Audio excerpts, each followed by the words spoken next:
What's up guys, DuArktik with another Marvel Strike Force video, and in this video we're going to talk about the defense you should be using for the last 2 days of Cosmic Crucible Season 5. This is the last chance you have in order for you to use the best defense right now.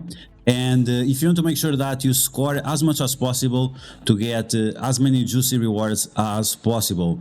I have been using this defense for quite a while, and it's not the easiest defense to use. I'm going to be honest about that. It's not the easiest defense to use, but if you watch my videos, if you see the way I play, then you should be able to use it quite successfully and really destroy your enemies mentally, right? Because when enemies face a strong defense and when they lose, it's just dreadful, the feeling that you get and the amount of frustration. So if you want to cause the biggest amount of frustration possible, this is what you should do. So we're gonna take a look at the best defense you can use right now, and I will explain why this defense is so good.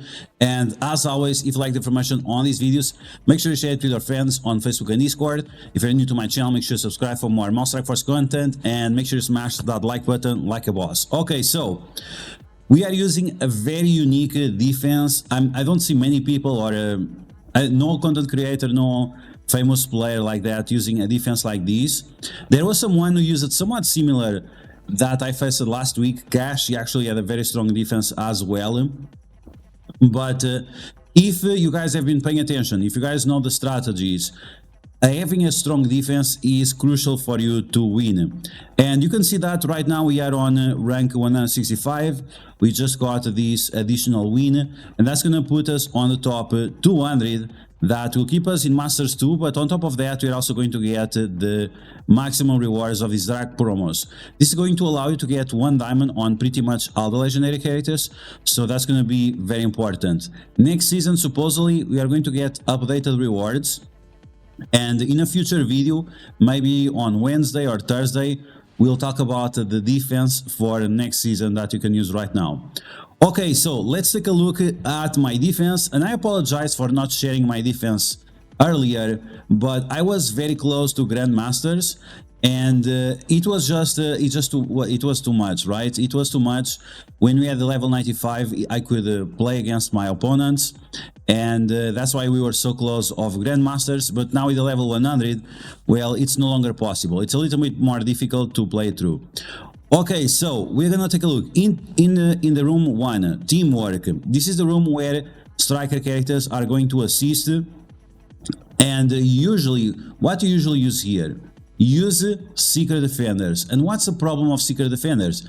If someone uses echo, the echo is going to stop the assist from the enemies. So what other team can stop the assist from the enemies while at the same time being very powerful? It's the Darkhold team.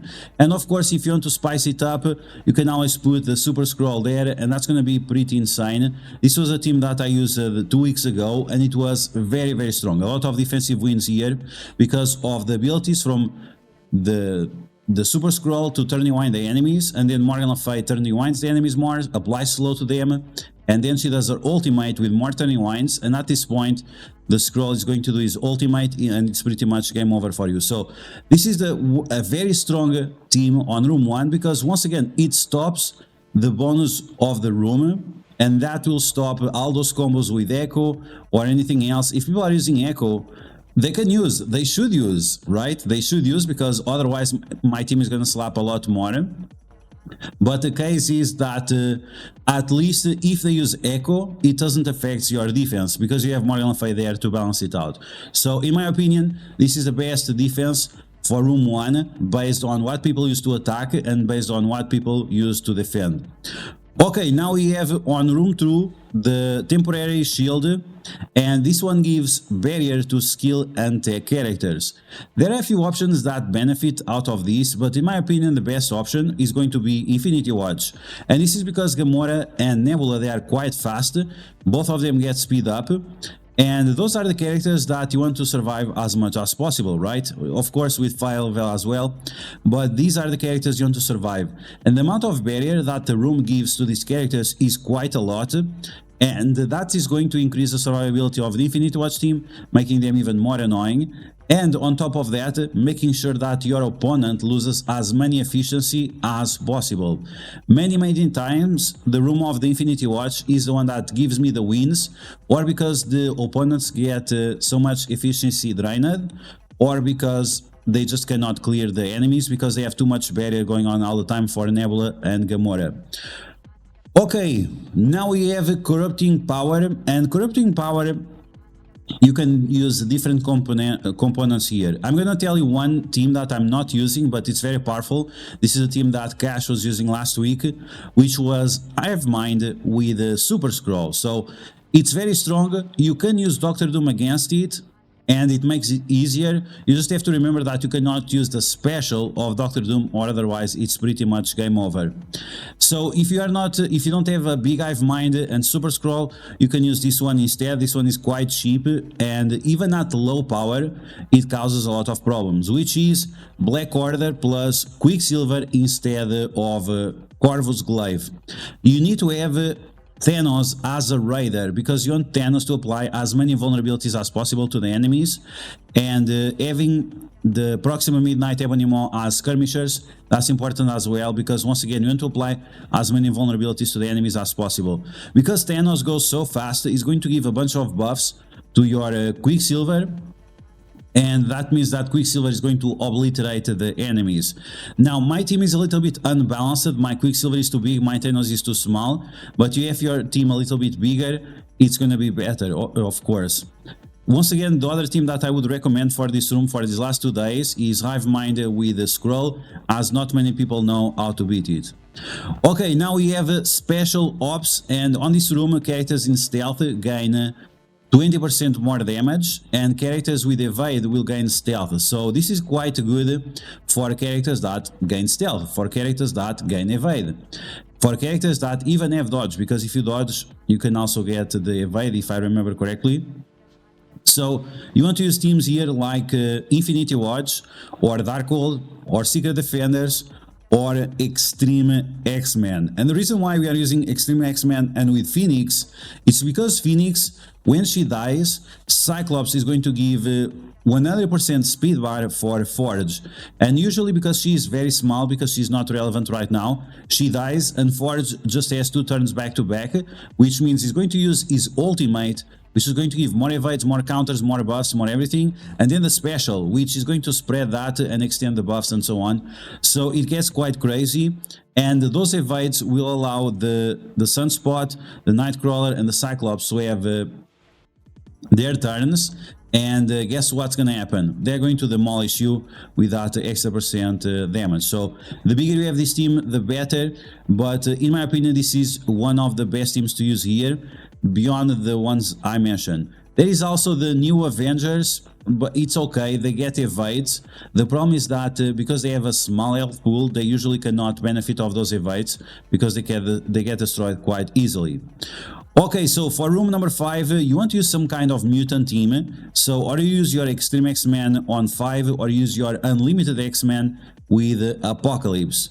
You should try to get your rogue as big as possible, and if you were lucky enough to get the 3 diamonds on Gambit, that team is going to slap quite a lot. Now, one problem with Unlimited, what is it? Is that they don't have enough healing. So here on the mutant immune system on room 5, that covers the weaknesses of Unlimited, and especially together with Apocalypse, they have more health and more damage.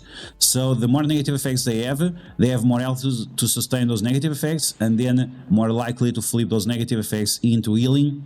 And once again, that will cover the biggest weakness of Unlimited and make it a very powerful team on this room number 5.